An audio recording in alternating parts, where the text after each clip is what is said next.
A plucky dog has survived a lengthy struggle against swirling currents after landing in fast-flowing waters at the foot of a River Annan dam. Earlier on today we received a call from Liverpool Coast Guard stating that there was a dog stuck in the dam, the weir at Annan. On arrival, Dumfriesshire and Galloway Fire Brigade, Dumfriesshire and Galloway Police and also Annan Coast Guard were here in attendance.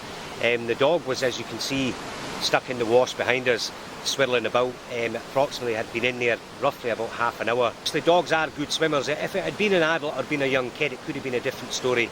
Dogs are renowned for the swimming, so the stamina on the dog, etc., is obviously second to none. When it got recovered, the dog was exhausted, and as I say, had a lot of cuts and a lot of bits of nails missing, etc. Pensioner Edo Tony from nearby Annan looked on in horror as his 9-year-old Springer spaniel, called Rolly, fought for his life in the ferocious waters. Mr. Tony, who received an award for a river rescue in his younger days, was discouraged from jumping in by other onlookers because of the danger. And emergency services responding to a 999 call were swiftly on the scene, and firefighters secured by ropes completed a successful rescue.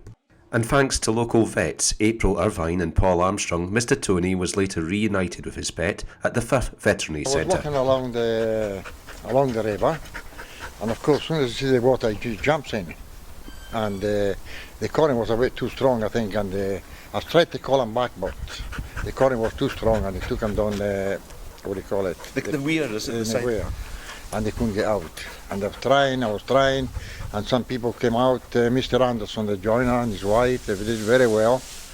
And they were trying, but it was impossible, so they phoned the fire brigade. So two fire engines came in, and the police, everybody helped, and they finally got him out. And he was in a hell of a state when he came out. So how long do you reckon he was paddling in the water? I should say roughly 3/4 of an hour at least. Long time, struggling very, very, you know. So you must have been really worried. I was cracking up.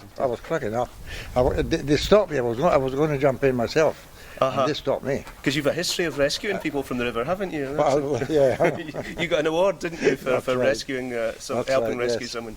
Yes, in fact, they stopped me. I was going to go in. I already took my jacket out. I was going to go in. Mr. Anderson, Mrs. Anderson, they stopped me. Yeah. Because they reckon I wouldn't have made it. I would have still went in. Because the water would be quite cold, wasn't it? Well, it would have been cold, like, you know. Yeah. But it would be very difficult to swim in there. And were you fearful you weren't going to get him back? Pardon? You were fearful you weren't going to? Oh, I was wanting the dog back. Yeah. It's part of my family. So you? Oh yeah. How does it feel now you're back together? Oh, I'm great. Look at him, eh? I was very, very lucky. When Rolly came into us, he was severely hypothermic, and he was also in shock. So we immediately started to treat him for the shock and just started to warm him up, which was the main thing, really. A dog of his age in a cold river, how likely would a dog like that be to survive such a condition? I think he's very lucky. Yeah, very lucky indeed. Not many dogs would have come out as well as he has. And as I say, just a few small traumatic wounds to the paws, and other than that, he should be absolutely fine. So you're surprised how well he's responded to the treatment? I'm delighted how well he's responded, yeah. I thought we'd be keeping him overnight, but he's well enough to go home today, so really pleased. Reunited with Rolly, a delighted Mr. Tony has expressed his thanks to all who helped give this story such a happy ending.